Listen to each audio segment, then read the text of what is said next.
I read 10 books in the month of July, and I'm really excited to share my thoughts with you guys today. If you're new here, my name's Lottie, and it's great to meet you. Let's go over my July reading stats. Like I said, I read 10 books in the month of July, 5 romance, 2 mystery thriller, 1 dark romance, 1 fantasy, and 1 literary fiction. I read 4,039 pages, and I had an average rating of 3.8. My genre breakdown definitely leans heavy into romance this month, but that's really no surprise because I definitely like to read more romance in the summer months. Overall, I feel like I had a pretty good reading month this month. There were a lot of days where I didn't get to read much at all, and then I would binge read the next day. And one of my goals for August is definitely to have just more steady reading throughout the whole month, because I definitely love to get in at least an hour or 2 of reading every day. But overall, a great month. I'm happy with 10 books, and I'm hopeful to keep up that pace in August. The first book that I read in July was Heartless by Elsie Silver. This is the second book in the Chestnut Spring series, which is a small town cowboy romance series. There are 5 total books in the series, and this is the second one. I read the first book in the series, Flawless, last month in June,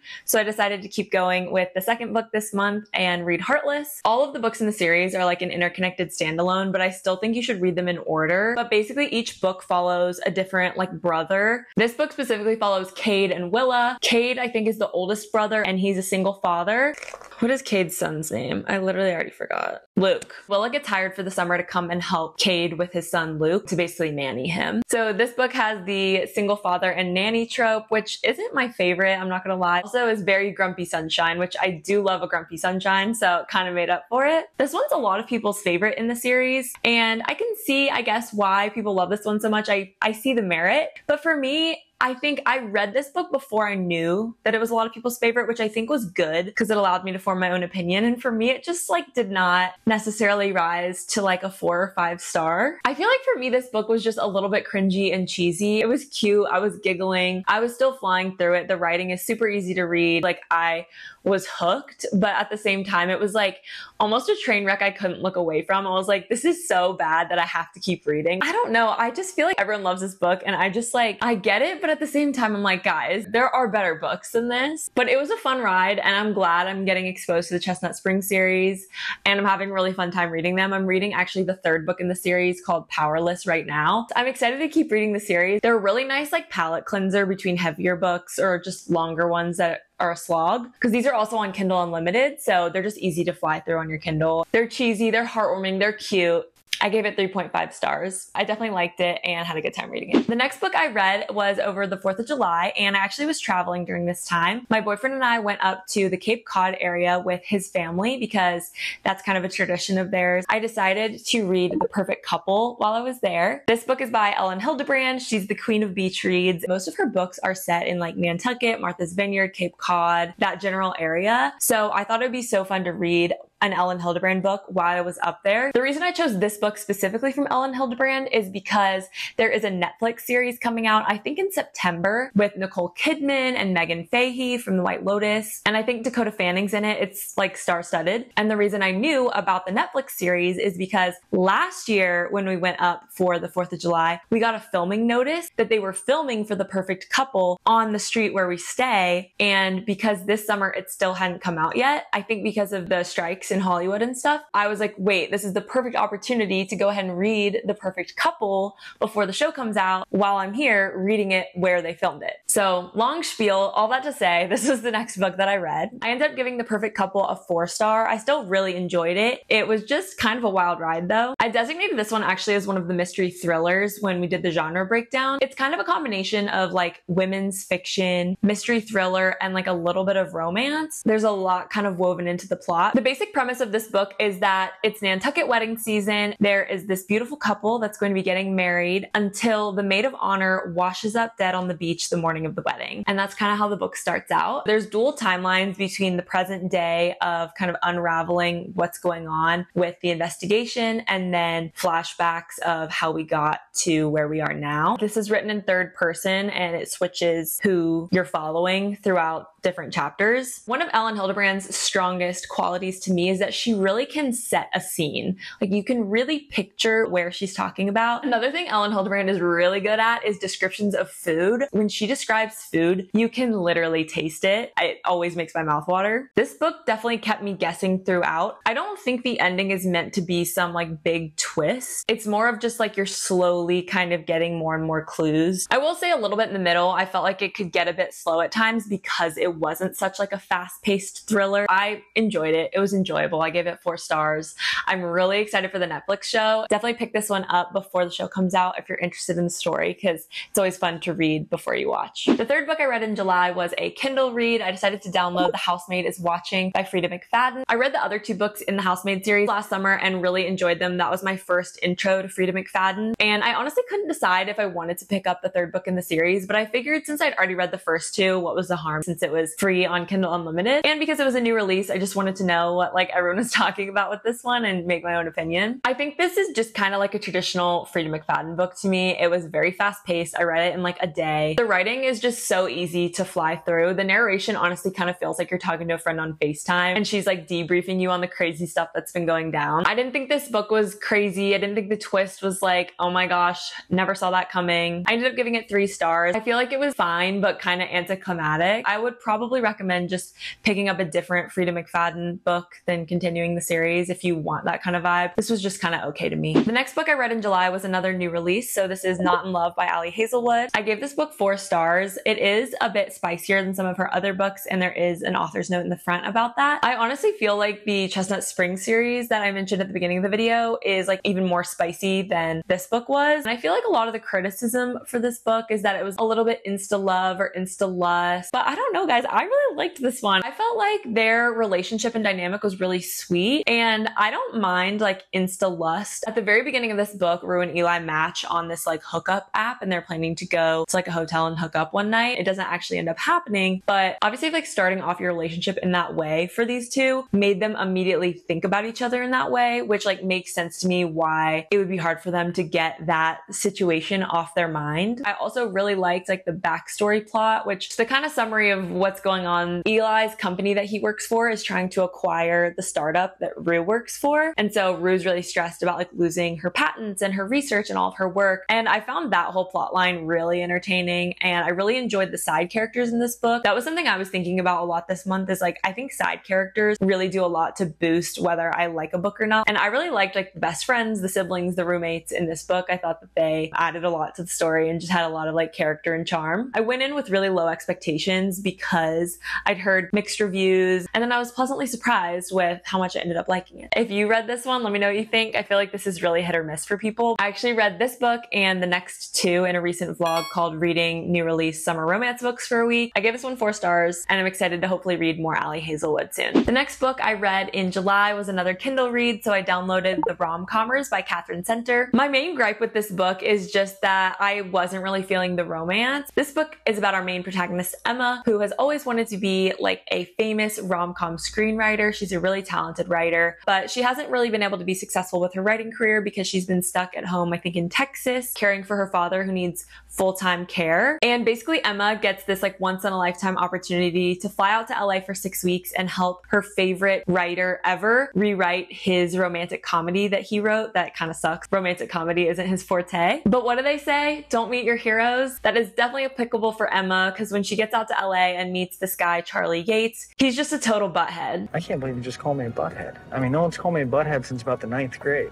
Maybe not to your face. Their romance just like didn't do it for me. I don't know what it was about it. Charlie Yates just like is not the book boyfriend of my personal dreams. I think I would have liked this book a lot more if Catherine Center had kind of shifted it to be more of like a women's fiction book about just Emma. I think the growth that Emma experienced from the beginning of this book to the end is incredible. Emma was a really entertaining narrator to kind of guide us through the story, and I really loved her. I would be friends with Emma. If this story had focused solely on her, I think it would have been like a 4 or 5 star for me. This was kind of just another one that I didn't love, but I did enjoy, but it's not like my new favorite or anything like that. Speaking of new favorites, Summer Fridays has entered the chat. This is Summer Fridays by Suzanne Rendell, and this was I think my only 5-star read of July. So this is my standout star. This book was so good, you guys. Please, I'm begging you, read this in August before summer's over. Suzanne Rendell Her writing is giving Emily Henry in this book. Like, incredible. The setting is summer 1999 in New York City. Basically, in this book, we kind of have a love square. So we've got one couple who's engaged, that's Sawyer and her fiance Charles, and they got together in college and then got engaged. Charles works for like a big law firm. Sawyer is an aspiring writer who works in publishing. So you've kind of got like the bookish vibes within the book, which I love. And then the other couple we have is Nick and Kendra. So Kendra actually works with Charles at the big law firm. The four of them all meet really early in the plot at this like work dinner thing, and that's how Sawyer and Nick end up meeting up. And the whole time, Charles and Kendra are kind of being like flirty or like work besties, but Sawyer and Nick are picking up on the vibe that like, I think they're more than just work besties. And Nick and Sawyer kind of end up forming this plan or like tradition where on the summer Fridays, they'll go and like explore New York City together in the afternoons. And then you'll just have to see where the story takes you from there. But I will tell you, I had an amazing time reading this. I will say, if you are someone who has no tolerance or patience for like a cheating trope, maybe not the book for you, but it didn't bother me clearly. So this is my first time reading anything from Suzanne Rundell, and I'm definitely interested to look at her backlog and see what other books she has that I might be interested in. The next book I read in July was Butcher and Blackbird from Bryn Weaver. I think this book blew up kind of like at the end of 2023, and I just hadn't gotten around to it this year. This was my first dark romance book, and this is basically like a friends to lovers story with two serial killers. I honestly enjoyed this one pretty well. I gave it, I think, a 3.5, but I might want to bump it up to a 4. In the past, I haven't given quarter stars because I just feel like I don't need to. I think I should just make a decision between the 0.5 and the whole star, and that I don't need to get into like the quarter of it all. But I am starting to feel like I might want to do that, because I think in this case I'd give this one a 3.75. I really enjoyed it, but I don't know if it was like a full 4-star. I just feel like there's so much nuance between like the 3-star range and like the 4.5, because I rarely rate something lower than a 3. I usually just don't finish the book if it's tracking for like a 2-star. So I don't know, I might start using quarter ratings. Let me know what you guys think about like half-star versus quarter ratings. Anyways, this book I thought was very interesting. It was unlike anything I've read before. I felt like it was pretty like self-aware and kind of satirical in parts, which I really enjoyed. I love a book that can kind of like make fun of itself a little bit. I felt like this was a very creative story. It was unlike anything I've really read before. I will say it can get pretty like descriptive and gory in parts, so if you're squeamish, maybe avoid this one. The first chapter is honestly probably one of the like worst chapters in terms of like the descriptions, and like I felt kind of grossed out in the first chapter. But if you keep going, I felt like A, I got more used to it, but B, I also just didn't feel like it was as like gross with some of the descriptions. But then again, like maybe it was. I think what happened is just that I got used to it. Overall, I just didn't take this book that seriously, and I tried to just like laugh off things and have a good time with it. I'll probably give Leather and Luck a shot after reading this one, but I'm glad I ended up picking this one up. It just was like different from some of the books I've read. So if you just want to like switch up the vibe, this definitely switches up the vibes. Okay guys, we can't talk about July reading without talking about Reckless by Lauren Roberts. Reckless was released right at the beginning of July. Reckless is the second book in the Powerless trilogy. I absolutely loved Powerless, which is the first book in this series. I read that one in June actually and gave it 5 stars. I was so excited for Reckless to come out, but this book just kind of fell flat for me. This book suffers a little bit from like the sequel slump. This book just continues to follow our two main characters, Peyton and Kai, and they have a bit of a cat and mouse game throughout this book. I love Peyton and Kai together, and I love their banter, and I think when I get to book 3, I'm gonna like miss book 2, and I'm gonna see the vision for the full set, because I think in book 3, we're gonna be tortured based on how this one ended, and we're gonna be like, I miss the good old days of Reckless. And so I'm trying to have that perspective to enjoy and savor this book, but I think at the same time, I just for a long time in this book was waiting on something to happen. Plot-wise, there wasn't a lot going on. I think I was just a little bit disappointed that the story didn't really progress that much further. We actually get a third POV in this book as well. In the first book, we just have Peyton and Kai, but in this book, we do get a few POV chapters from Kit, who is Kai's older brother. I was really intrigued by Kit's chapters, and I felt like they really helped kind of break up some of the monotony of what Peyton and Kai were getting up to. I ended up giving this one 4 stars. I'm hopeful that the third book is really gonna gonna like tie it all together, and it's gonna be a 5-star series. But for me, this one was just like a little bit of a snooze fest in the middle. I couldn't give it like a full 5 stars. Next up in July, I read Love and Gelato by Jenna Evans Welch. This is a YA romance. The reason I decided to read this is I was looking at my TBR shelf and I was thinking, what book would I be really sad if I got to the end of summer and was like, dang, I should have read that one. Like, I'm not gonna wanna read it in the fall. And this one just completely stuck out to me. I was like, obviously Love and Gelato has to be read in the summer. So I decided to go ahead and read it. And you guys, I loved this book. I feel like for what it was perfect. It was so cute. It did have a very like YA feel to it, but that made it a really quick read for me. And it was just really tender and sweet. The basic premise of this book is that Lena's mom is dying of cancer, and it's her dying wish for Lena to go get to know her father. So she gets shipped off to Florence, Italy for the summer to go spend some time with him and get to know him. We call him Howard because he has been absent for 16 years of Lena's life. So I'm not gonna call him dad. We're not calling him dad. And Lena honestly like doesn't want to be there, which that was the most unrelatable part to me. Granted, Lena is still grieving and adjusting to life without her mom, and that is very valid. But I was like, girl, free trip to Italy. If we're gonna be sad, let's be sad in Italy, which that's kind of what Lena ends up doing. But she just has a lot of growth in this story. All the side characters again in this one were really good. I loved Howard. This book overall is just fast paced. It's easy to digest since it's YA. Even though this book was published in 2016, it really didn't feel dated to me at all. I recommend it. I enjoyed it a lot more than I thought I would. I give it 4 stars. I would maybe even give it like 4.25. It just surprised me for what it was. And the 10th and final book that I read in July was Tom Lake by Ann Patchett. This is actually my first book by Ann Patchett. It's just been on my radar for a while, and it just felt like a spring summer type book. I actually started the month out by listening to this on Audible and then finished out the read with the physical copy at the end of the month. The audiobook for this is incredible. If you are an audiobook girl, I would definitely recommend Meryl Streep narrate. She's incredible. No notes, like I would have notes for Meryl. This story is told by our main character, Laura. It flips between 2 different timelines. So the present timeline is set in the spring, summer of 2020 during the pandemic. And Laura is telling the story of this summer that she fell in love with this famous movie star. So the timeline goes back and forth between the present day where Laura is telling this story to her daughters and then the actual story that's being told from like when she was in her 20s. I have very mixed feelings about this book. I honestly didn't know what to rate it when I finished it. I was kind of just sat like,